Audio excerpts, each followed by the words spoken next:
সচিবালয়ে ব্যস্ত সময় পার করছেন প্রধানমন্ত্রী তারেক রহমান। সৌদি রাষ্ট্রদূতের সঙ্গে সাক্ষাৎ, বৈঠক করেছেন বিভিন্ন মন্ত্রণালয়ের মন্ত্রীদের সঙ্গেও।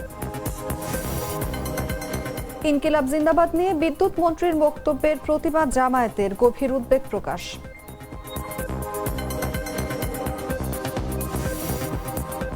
মানবতা বিরোধী অপরাধের মামলায় সালমান আনিসুলের বিরুদ্ধে সাক্ষ্য গ্রহণ শুরু আজ। জবানবন্দি দেবেন আহত জুলাই যোদ্ধা।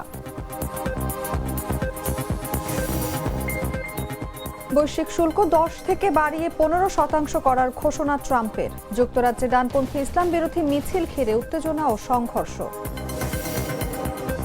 এবং ইংলিশ প্রিমিয়ার লিগে শিরোপা দৌড়ে 2 পয়েন্টে নামিয়ে আনল ম্যান সিটি। ম্যাচের নায়ক 20 বছর বয়সী নিকো ওরাইলি।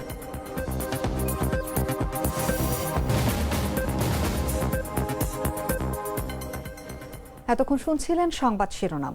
দর্শক, আমন্ত্রণ দুপুর 3টার সংবাদে। সঙ্গে আছি আমি অনুভা বিশ্বাস। কররা কফি, কঠিন স্বাদে, হাইকে বলো বাই। এবারে চলে যাচ্ছি পুরো খবরে। প্রধানমন্ত্রী তারেক রহমান সচিবালয়ে ব্যস্ত সময় পার করছেন। রোববার সকাল 9টার পরপরই তিনি বাংলাদেশ সচিবালয়ে তার কার্যালয়ে উপস্থিত হন। এ সময় তার সঙ্গে সৌজন্য সাক্ষাৎ করেন ঢাকায় নিযুক্ত সৌদি আরবের রাষ্ট্রদূত ডক্টর আবদুল্লাহ জাফর এইচবি নাবিয়া। বেলা 11টায় সচিবালয়ের মন্ত্রিপরিষদ বিভাগে তাদের মধ্যে এই সাক্ষাৎ অনুষ্ঠিত হয়। প্রধানমন্ত্রীর অতিরিক্ত প্রেস সচিব আতিকুর রহমান রুমন বিষয়টি নিশ্চিত করেছেন। এর আগে এদিন সকাল 9টা 5 মিনিটে প্রধানমন্ত্রী সচিবালয়ে মন্ত্রিপরিষদ বিভাগে তার কার্যালয়ে পৌঁছালে মুখ্য সচিব এবিএম আব্দুস সাত্তার তাকে স্বাগত জানান। এদিকে বেলা 12টায় রাজধানীর হযরত শাহজালাল আন্তর্জাতিক বিমানবন্দরের 3য় টার্মিনাল সংক্রান্ত একটি সভা শেষে 12:30টায় বিভিন্ন মন্ত্রণালয়ের কয়েকজন মন্ত্রী প্রধানমন্ত্রী তারেক রহমানের সঙ্গে বৈঠক করেন।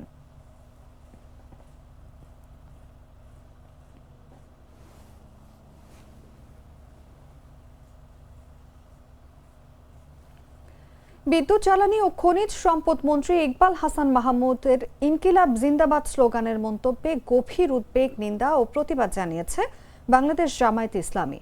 রোববার দলটির সহকারী সেক্রেটারি জেনারেল এবং কেন্দ্রীয় প্রচার ও মিডিয়া বিভাগের প্রধান অ্যাডভোকেট এহসানুল মাহবুব জুবায়ের এক বিবৃতিতে এই প্রতিবাদ জানান। বিবৃতিতে তিনি বলেন, আন্তর্জাতিক মাতৃভাষা দিবসের আলোচনা সভায় ইনকিলাব জিন্দাবাদ স্লোগান সম্পর্কে বিদ্যুৎ, জ্বালানি ও খনিজ সম্পদ মন্ত্রী ইকবাল হাসান মাহমুদ যে বক্তব্য প্রদান করেছেন তা কেবল অসঙ্গতই নয়, বরং ইতিহাস, ভাষাতত্ত্ব ও গণ আকাঙ্ক্ষার বাস্তবতাকে অস্বীকার করার শামিল। ইনকিলাব শব্দটি আরবি উৎসভিত্তিক হলেও উপমহাদেশের স্বাধীনতা আন্দোলন, স্বৈরাচার বিরোধী সংগ্রাম এবং গণ অধিকার প্রতিষ্ঠার লড়াইয়ে বহু দশক ধরে ব্যবহৃত হয়ে আসছে উল্লেখ করে কোনো শব্দের উৎপত্তিকে কেন্দ্র করে তাকে বাংলা বিরোধী আখ্যা দেয়া ভাষা বিজ্ঞানের মৌলিক নীতির পরিপন্থী বলেও মন্তব্য করেন তিনি। সেই সঙ্গে অবিলম্বে মন্ত্রীর বক্তব্য প্রত্যাহারের দাবি জানান তিনি।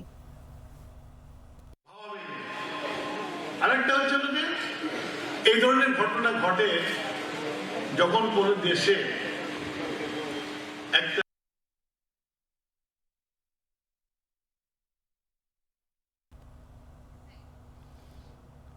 বিএনপির স্থায়ী কমিটির সদস্য ও সাবেক মন্ত্রী বেগম সেলিমা রহমানকে হাসপাতালে ভর্তি করা হয়েছে। রোববার বিএনপির মিডিয়া সেলের সদস্য সাইরুল কবির খান বিষয়টি নিশ্চিত করেছেন। এর আগে বৃহস্পতিবার রাত 10টার দিকে হঠাৎ হৃদরোগে আক্রান্ত হলে তাকে দ্রুত হাসপাতালে নেওয়া হয়। বর্তমানে তিনি ইউনাইটেড হাসপাতালের সিসিইউতে চিকিৎসাধীন। বেগম সেলিমা রহমানের পরিবার ও দলের পক্ষ থেকে দেশবাসীর কাছে তার সুস্থতার জন্য দোয়া চাওয়া হয়েছে।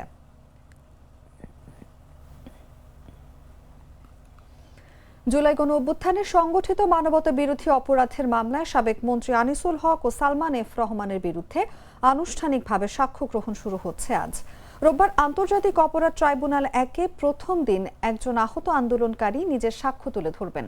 গেল 10 ফেব্রুয়ারি প্রসিকিউশনের প্রারম্ভিক বক্তব্যের মাধ্যমে এই বিচারিক প্রক্রিয়া আনুষ্ঠানিকভাবে যাত্রা শুরু করে। এই মামলায় মোট 28 জন সাক্ষী রয়েছেন, যার মধ্যে আজ প্রথম দিনে একজন আহত জুলাই যোদ্ধা জবানবন্দি দেবেন। প্রসিকিউশনের দাবি অনুযায়ী সালমান এফ রহমান ও আনিসুল হক জুলাই আন্দোলন দমনে কারফিউ জারি এবং ছাত্র জনতার বিরুদ্ধে মিথ্যা মামলা সাজানোর প্রধান পরিকল্পনাকারী ছিলেন। একই ট্রাইব্যুনালে কল্যাণপুরের জাহাজবাড়িতে 9 জন তরুণকে জঙ্গি সাজিয়ে হত্যার অভিযোগ সংক্রান্ত একটি মামলার শুনানিও আজ নির্ধারিত রয়েছে।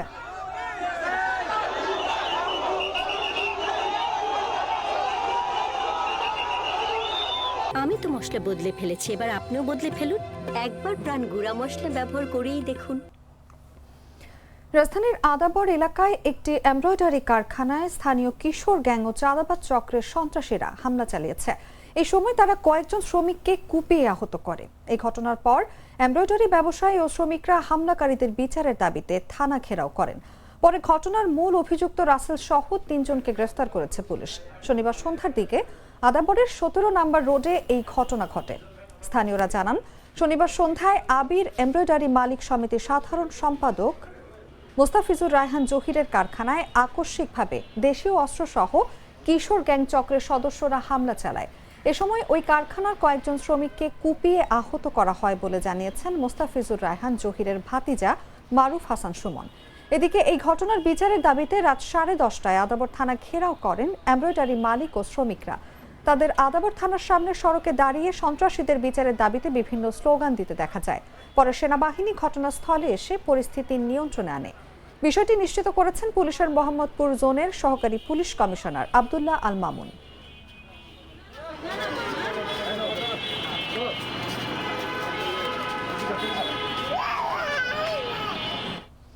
রাজধানীর উত্তর পশ্চিম থানার এলাকায় গৃহকর্ত্রীকে হত্যা ও স্বর্ণালংকার চুরির ঘটনায় রহস্য উন্মোচন করেছে পুলিশ ব্যুরো অব ইনভেস্টিগেশন। একই সঙ্গে ঘটনায় জড়িত মূল আসামি গৃহকর্মী বিলকিস বেগম ও চোরাই স্বর্ণক্রেতা জুয়েলারি দোকান মালিক রবিউল আওয়ালকে গ্রেফতার করা হয়েছে। রোববার রাজধানীর পশ্চিম আগারগাঁও 60 ফিট এলাকায় অবস্থিত ঢাকা মেট্রো উত্তরের পিবিআই কার্যালয়ে আয়োজিত উত্তরায় গৃহকর্মী কর্তৃক আয়েশা হত্যার রহস্য উদ্ঘাটন সংক্রান্ত এক সংবাদ সম্মেলনে পিবিআই ঢাকা মেট্রো উত্তরের এডিশনাল ডিআইজি মোহাম্মদ এনায়েত হোসেন মান্নান এসব তথ্য জানান। পিবিআই বলছে, গৃহকর্মী বিলকিস খাবার পানির সঙ্গে চেতনানাশক মিশিয়ে বৃদ্ধ দম্পতিকে অচেতন করেন। অতিরিক্ত মাত্রায় ওষুধ প্রয়োগে গৃহকর্ত্রী আয়েশা আক্তারের মৃত্যু হয়। পরে বাসা থেকে স্বর্ণালংকার ও নগদ অর্থ নিয়ে পালিয়ে যান আসামি বিলকিস।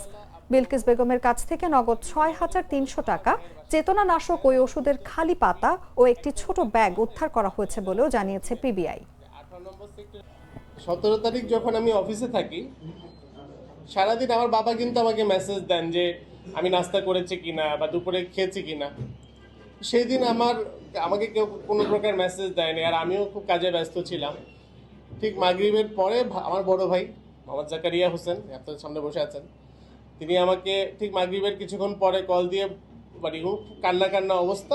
আমি খালি এটুকু শুনতে পেরেছি যে আব্বু উল্টাপাল্টা কথা বলছে, কথা এলোমেলো বলছে। আম্মু, আমার ভাইয়া ভাষ্য মতে তিনি মাগরিবের নামাজ পড়তে যান 17 তারিখে। তো বাবাকে মসজিদে দেখেন না। সাধারণত হয় কি, সন্ধ্যাবেলা আব্বু আম্মু মাগরিবের নামাজের পরে আমার ভাইয়ের বাসায় যান। আমার ভাইয়ের বাসার ডিস্টেন্সটা খুবই, একটা রোডের এই মাথা। আপনারা যারা উত্তরা চিনেন, যে 18 নম্বর সেক্টর এবং 18 নম্বর রোড এবং 26 নম্বর রোড হচ্ছে একটা রোড দিয়ে কানেক্ট করা, 20 নম্বর রোড দিয়ে। এই মাথায় আমার ভাইয়ের বাসা, এই মাথায় আমার বাসা। তো সেদিন আমার মার সাথেও কারো কমিউনিকেট হয় নাই, আমার বাবার সাথেও কথা হয়নি, প্লাস আমার বাবা মসজিদেও যাননি। তো ভাইয়া একটু চিন্তাবোধ করছিলেন। তো বাবাকে যখন কল করা হলো, তো বাবা রিসিভ করে খুব এলোমেলো কথা বলছিলেন। তো ভাইয়া যখন ঘটনাস্থলে গেলেন, যে দেখতে পেলেন যে অন্ধকার ঘর, ওর মধ্যে যখন লাইট জ্বালালেন তখন দেখতে পেলেন যে আমার বাবা খাটের একটা কোনায় বসে আছে এবং মানে তাকে মনে হচ্ছে যে সে ঢুলছে, যেটাকে আমরা বাংলায় বলি ঘুমের ঢুলে। তো আমার মা শুয়ে আছে, মাকে দেখেই বোঝা যাচ্ছে যে মা আর নেই। লক্ষ্মীপুরের রামগঞ্জে বিদ্যুৎ বিলের মাত্র 5 টাকা নিয়ে 2 ভাইয়ের হাতাহাতিতে একজন মারা গেছেন। এই ঘটনায় বড় ভাই খোরশেদ আলমের বিরুদ্ধে হত্যার অভিযোগ তুলেছেন নিহতের স্ত্রী সাবিনা ইয়াসমিন। শনিবার রাত 8:30টার দিকে উপজেলার করপাড়া ইউনিয়নের উত্তর বদরপুর এলাকায় এই ঘটনা ঘটে। নিহত আলমগীরের স্ত্রী সাবিনা ইয়াসমিন অভিযোগ করে জানান, একটি মিটার 2 ভাই যৌথভাবে বিদ্যুৎ ব্যবহার করেন। দুজনই ভাগাভাগি করে বিল পরিশোধ করেন। চলতি মাসের বিল দেওয়ার সময় আলমগীর 5 টাকা কম দেন। এই নিয়ে 2 ভাইয়ের মধ্যে কথা কাটাকাটি হয়। পুলিশ জানায়, বিদ্যুৎ বিল নিয়ে খোরশেদ ও আলমগীরের মধ্যে কথা কাটাকাটি হয়। পরে 2 ভাই দোকানে গেলে সেখানে তাদের মধ্যে হাতাহাতির ঘটনা ঘটে। প্রত্যক্ষদর্শীরা তাদের ছাড়িয়ে দেন। এক পর্যায়ে খোরশেদ ঘটনাস্থল থেকে চলে গেলেও আলমগীর সেখানে ছিলেন। পরিবারের ভাষ্যমতে আহত অবস্থায় আলমগীরকে উপজেলা স্বাস্থ্য কমপ্লেক্সে নিয়ে গেলে কর্তব্যরত চিকিৎসক মৃত ঘোষণা করেন। রামগঞ্জ থানার ভারপ্রাপ্ত কর্মকর্তা ফিরোজ উদ্দিন চৌধুরী বলেন, ঘটনার তদন্ত চলছে, তদন্ত শেষে বিস্তারিত বলা যাবে।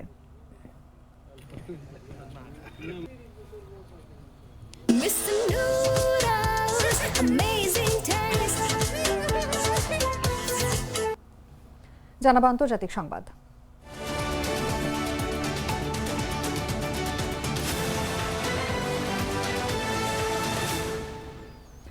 যুক্তরাষ্ট্রে আমদানি পণ্যের উপর শুল্ক 10% থেকে বাড়িয়ে 15% করার ঘোষণা দিয়েছেন দেশটির প্রেসিডেন্ট ডোনাল্ড ট্রাম্প। শনিবার নিজের মালিকানাধীন সামাজিক যোগাযোগ মাধ্যম ট্রুথ সোশ্যালে দেয়া এক পোস্টে তিনি এই ঘোষণা দেন। যুক্তরাষ্ট্রের সর্বোচ্চ আদালত ট্রাম্পের শুল্ক নীতি বাতিল করার ঠিক একদিন পরই নতুন করে এই পদক্ষেপটি নেওয়া হলো। এর আগে প্রেসিডেন্ট ট্রাম্প বলেছিলেন, আদালত যে শুল্ক বাতিল করেছেন তার পরিবর্তে যুক্তরাষ্ট্রে আমদানি হওয়া সব পণ্যের উপর 10% হারে শুল্ক আরোপ করা হবে। তবে শনিবার ট্রুথ সোশ্যালে দেয়া এক পোস্টে ট্রাম্প ঘোষণা দেন, এই হার এখন বাড়িয়ে 15% করা হবে। এর আগে বিশ্বজুড়ে যুক্তরাষ্ট্রের আরোপিত একতরফা শুল্ককে অবৈধ ঘোষণা করে ঐতিহাসিক রায় দিয়েছিলেন মার্কিন সুপ্রিম কোর্ট। তবে আদালতের এই রায়কে পাত্তা না দিয়ে নতুন করে 10% শুল্ক আরোপেরও ঘোষণা দেন ট্রাম্প।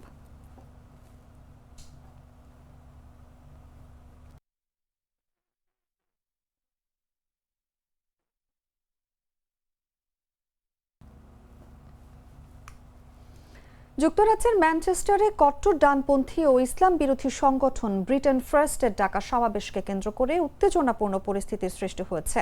এই আন্দোলন থেকে ওদের ফেরত পাঠাও স্লোগানে মুখর হয়ে ওঠেন শতাধিক বিক্ষোভকারী। ইউনিয়ন জ্যাক পতাকা হাতে অনেককে অভিবাসী বিরোধী স্লোগান দেন এবং ব্রিটিশ প্রধানমন্ত্রী কিয়ার স্টারমারকে কটাক্ষ করেন। এ সময় কিছু বিক্ষোভকারীকে মদ্যপ অবস্থায়ও দেখা যায়। ব্রিটেন ফার্স্ট, যারা গণহারে অভিবাসী ও মুসলিমদের যুক্তরাজ্য থেকে বহিষ্কারের দাবি তোলে, তাদের এই কর্মসূচির প্রতিবাদে শনিবার দুপুরে পাল্টা বিক্ষোভের আয়োজন করা হয়।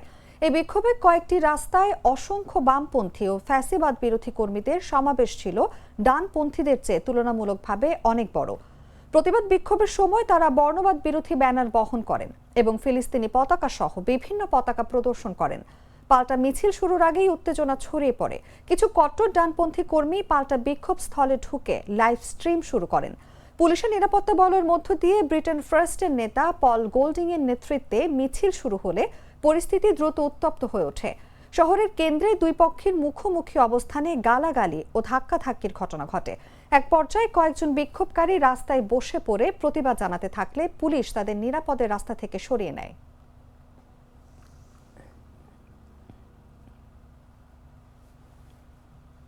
সংবাদ শেষ করব খেলার খবর জানিয়ে।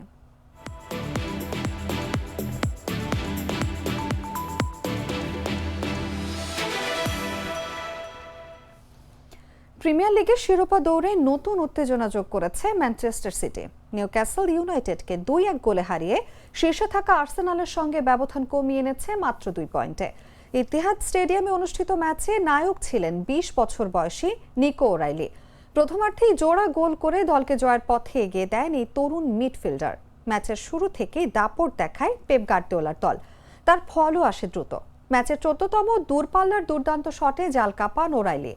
গোলটি সিটির আত্মবিশ্বাস বাড়িয়ে দেয়। তবে নিউক্যাসল দ্রুত ম্যাচে ফেরার চেষ্টা করে। 22তম মিনিটে লুইস হলের শট ডিফ্লেকশন হয়ে জালে ঢুকে গেলে সমতায় ফেরে অতিথিরা, কিন্তু বেশি সময় স্থায়ী হয়নি সেই সমতা। কিছুক্ষণ পর কর্নার থেকে আসা বলে হেড করে নিজের দ্বিতীয় গোলটি করেন ওরাইলি। আবারও এগিয়ে যায় সিটি।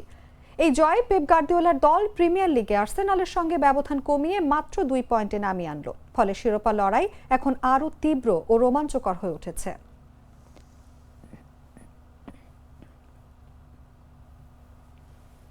সংবাদ শেষ করার আগে শিরোনামগুলো জানিয়ে দিচ্ছি আরো একবার। সচিবালয়ে ব্যস্ত সময় পার করছেন প্রধানমন্ত্রী তারেক রহমান। সৌদি রাষ্ট্রদূতের সঙ্গে সাক্ষাৎ, বৈঠক করেছেন বিভিন্ন মন্ত্রণালয়ের মন্ত্রীদের সঙ্গে। ইনকিলাব জিন্দাবাদ নিয়ে বিদ্যুৎ মন্ত্রীর বক্তব্যের প্রতিবাদ জামায়াতের, গভীর উদ্বেগ প্রকাশ।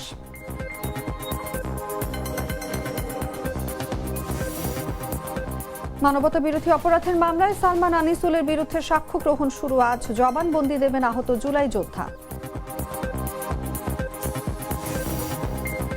বৈশ্বিক শুল্ক 10 থেকে বাড়িয়ে 15% করার ঘোষণা ট্রাম্পের। যুক্তরাজ্যে ডানপন্থী ইসলাম বিরোধী মিছিল ঘিরে উত্তেজনা ও সংঘর্ষ। এবং ইংলিশ প্রিমিয়ার লিগে শিরোপা দৌড়ে 2 পয়েন্টে নামিয়ে আনলো ম্যান সিটি। ম্যাচের নায়ক 20 বছর বয়সী নিকো ওরাইলি।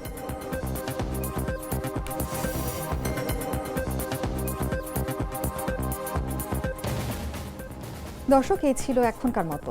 এরপর বিকেল 5টায় দেখবেন দেশজুড়ে সংবাদ। প্রতি মুহূর্তে সর্বশেষ খবর জানতে ভিজিট করুন jagonews24.com। ফলো করুন আমাদের ভেরিফাইড ফেসবুক পেজ এবং সাবস্ক্রাইব করুন জাগো নিউজের ইউটিউব চ্যানেল। ধন্যবাদ সবাইকে।